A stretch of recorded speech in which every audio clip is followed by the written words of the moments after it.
Hey, I'm Lindsay Lyman. I worked almost 12 years at Amazon and saw so many brilliant and successful overachievers burn themselves out and leave their jobs because they're so stressed and anxious. But guess what? Having a successful career does not have to be at the expense of your mental sanity and personal time. There's an easier way, and I can show you how. Let's do this. Hey y'all, how's it going? Okay, I don't know if you like that I share personal tidbits at the beginning, but I like to know people as humans, so I like to share myself as a human, but someone tell me if it's annoying and I'll stop. Anyhow, okay, this week I have to tell you, you guys, I'm an idiot. I was in a dressing room. I went shopping with a friend, and the really large dressing room was open. So we went in there and shared a dressing room, and we're trying things on. And anyways, we were done and I was getting dressed, and I legitimately could not find my shirt. And I was going crazy. I was so glad I was there with someone else, because I really started to question myself. Because I hadn't left the space. No one else had come in, but I was like, I was wearing a shirt when I walked in here, right? Anyhow, turns out it had slipped behind the bench in this dark corner, and it was a dark shirt, and I found it and it all worked out. But let's just say my friend and I almost wet our pants laughing so hard. So, just a glimpse into my luxurious life. I also want to remind you guys that I offer free coaching. I hear a lot from my clients that are like, yeah, my friends want to do it, but they're not sure what it is. If you don't really know what coaching is, you just want to try it out, or there's something you just want help with, let's connect. I'll put a link in the show notes, but if you go to lindsaylymancoaching.com/chat, that's where you can grab one of those free coaching spots and get on my calendar. So if there's anything you just want some help with, or you just want to see what the heck is coaching and does it actually help, or is it something you're interested in, there's no obligation.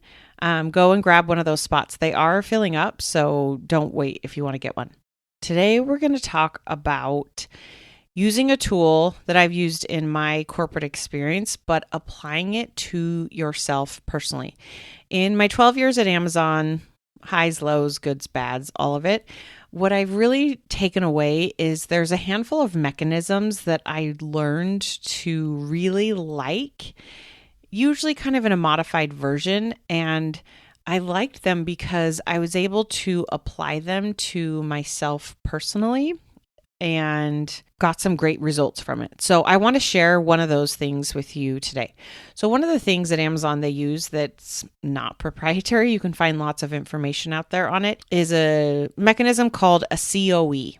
Now, a lot of folks at Amazon get nervous and anxious when they hear about a COE. It stands for correction of error.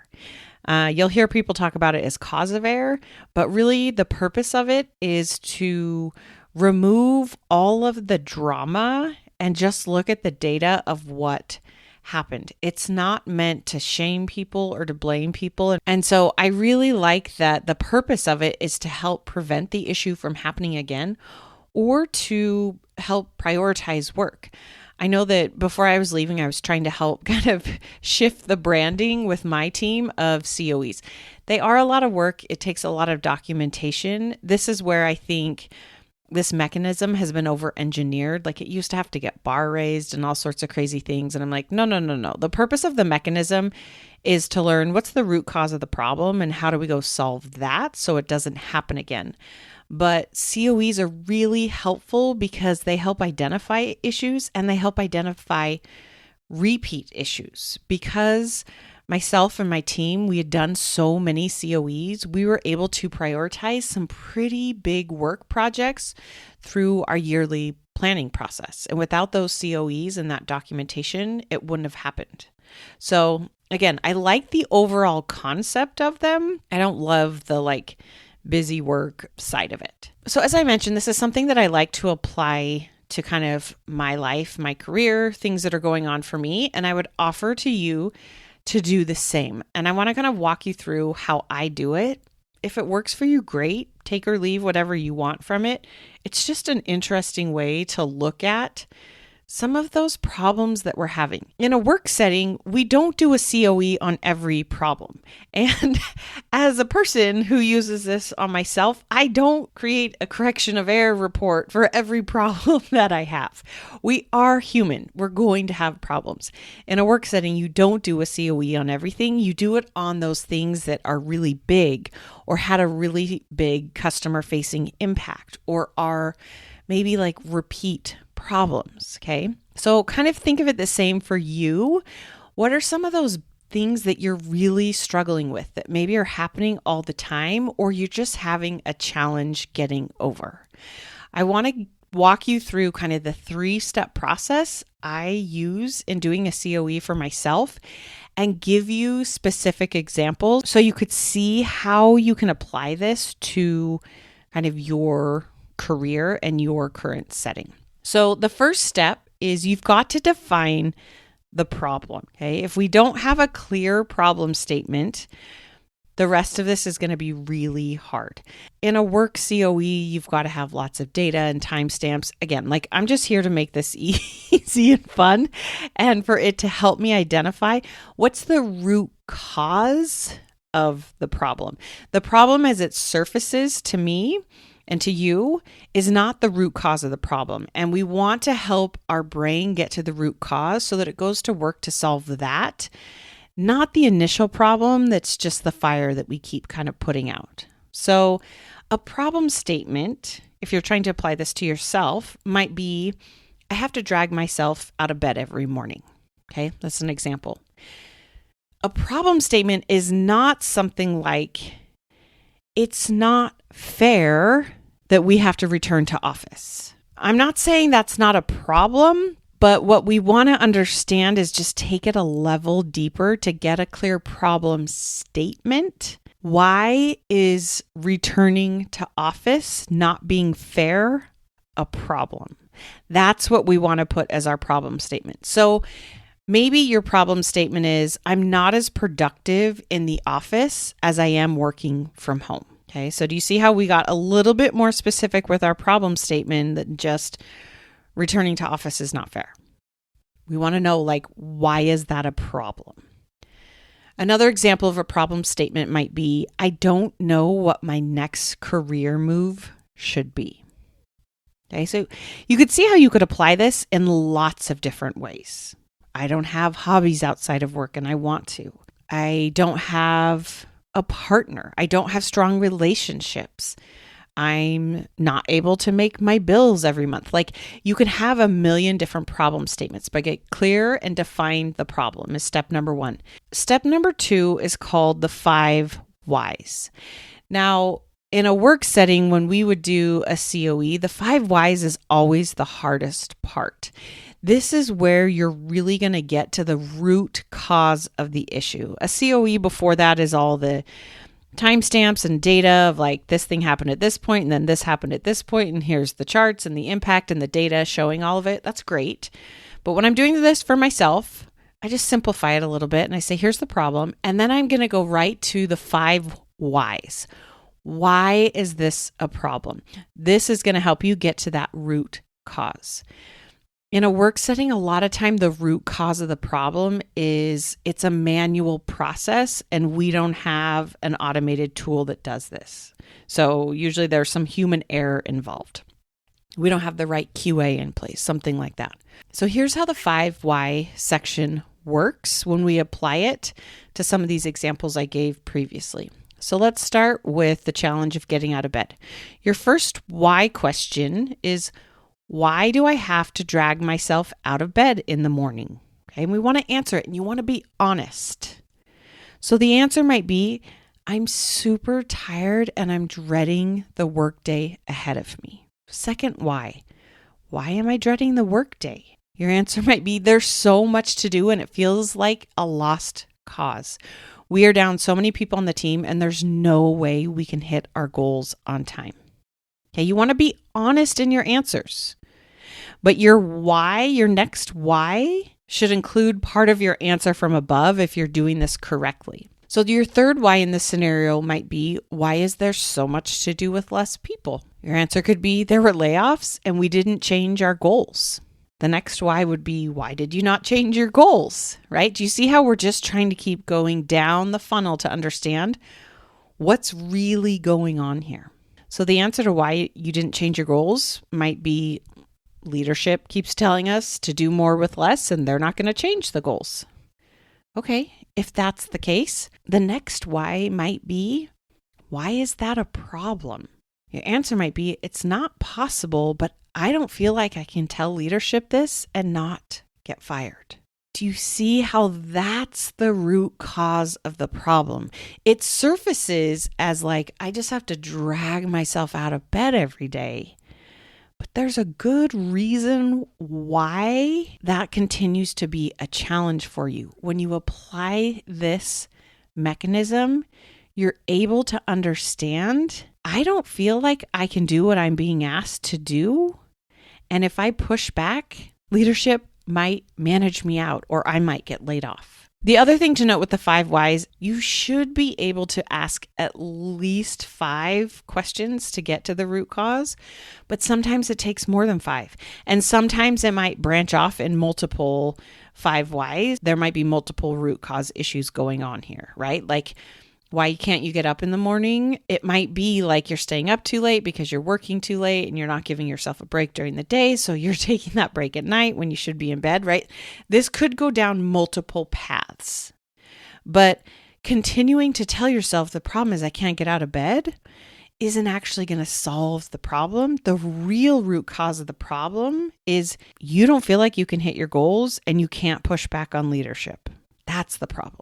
Okay, I'm going to tell you in step 3 what we do once we've identified that root cause, but you've got to get to the root cause of the problem. Let's look at another example. So if you're struggling with low productivity as you're back in the office, okay, your first why might be, why am I not as productive in the office as I am working from home? Your answer could be, I can't focus because people keep stopping by my desk to ask questions.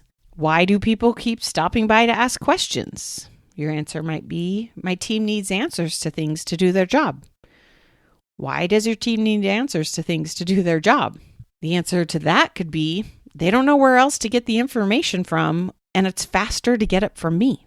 My next why would be, why don't they know where to get the information from? Your answer could be, they know I know the answers, so they just keep asking me. My next question might be, why do they not know, and why do you know? Your answer might be, because I've done it before and I taught myself and no one's taught them where to look. That's such a more helpful, more achievable, more actionable root cause problem that we can go and address instead of this big, high ambiguous, I hate working in the office because I just have such low productivity. Okay, but let's look at the true root cause of the problem. The root cause is your team doesn't know where to get information aside from you, and you keep answering the questions for them. You've taught them, come to you, and that's how they get the answers. Okay, that's so much easier to solve. Let's look at one more example. If you're struggling to know what your next career move should be, and we're applying these 5 why questions. Your first why question might be, why don't you know where you want your next career move to be? The answer could be, nothing sounds exciting or feasible without taking a pay cut. Why would you have to take a pay cut? The things you want to do don't pay as much as my current line of work.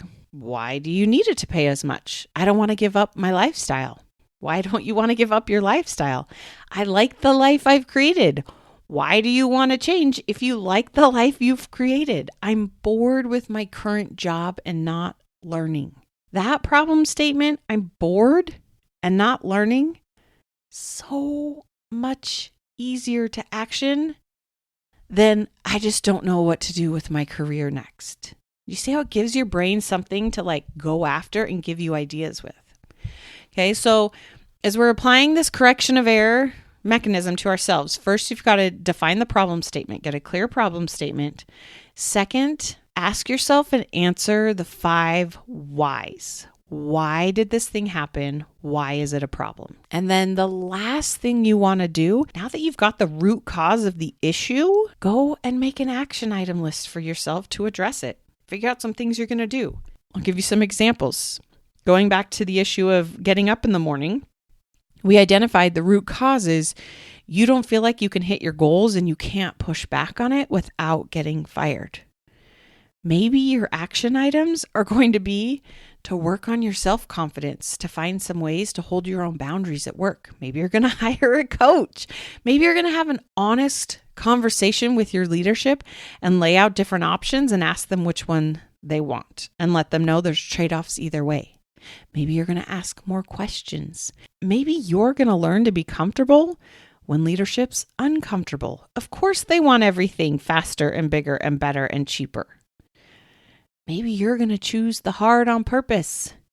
Maybe you're going to go to bed earlier. Maybe you're going to get clear with yourself on what success looks like daily and be proud of yourself daily. There's no wrong way or wrong action item to go and take, but when you've gotten clear on the root cause of the issue, it's so much easier to know what you can do to keep moving forward. Let's look at the next example. If you're struggling to feel productive at work because you've basically taught your team to ask all their questions to you, maybe when they come up to you and ask a question, you're going to ask them some questions in return. You're going to ask, what did you try? Have you checked wikis? Have you checked intranet? What answer do you think it is? Maybe you're going to tell them in your next team meeting, hey, new thing. If you have a question, you have to answer it and come to me and I will give you feedback on your answer. Maybe you're going to do office hours. Maybe you're just not going to give them the answer. Maybe you're going to tell them when I have headphones on, don't talk to me. And then you're going to wear headphones all day, every day, and they're going to be forced to figure it out for themselves. There's no right or wrong way to do this, but now you know the root cause of the issue and it's so much easier to go and tackle it. Okay, last example. If you're struggling to know kind of what to do in your career because the root cause of the issue is you're bored with your job and you're not learning, maybe you're going to go and make a list and identify what's something you want to learn. Maybe you're going to take on a new project at work. Maybe you're going to sign up for a class. Maybe you're going to go learn how to do someone else's job and job shadow them for a little bit or see if you can go on a temporary rotation at work. Maybe you're going to learn how do you be bored at work? Maybe you're going to learn a new hobby. You're going to find some way to not be bored and be challenged and learning and engaged outside of work. There's no wrong way. But when you've identified that root cause issue, your brain will go to work and give you answers. So get to that root cause issue of the problem. If not, you're just going to keep telling yourself the same thing over and over again and feeling frustrated and annoyed and stuck. Your brain would rather be right than feel good. Remind it what is actually true. The problem statement is not where you want your brain focused on. The truth is the root cause of the issue. That's what you want your brain focused on and thinking about, because your brain will go to work to find and give you action items and answers to that root cause issue. All right, my friends. I hope talking about COEs wasn't triggering for any of you out there. But I know when I apply the concept of this mechanism to myself personally, it helps me get unstuck and gives me a way forward. All right. You're amazing. I can't wait to talk to you. Sign up for some of that free coaching. You got this. We'll talk soon. If what you're learning from this podcast is helping, this is just the beginning.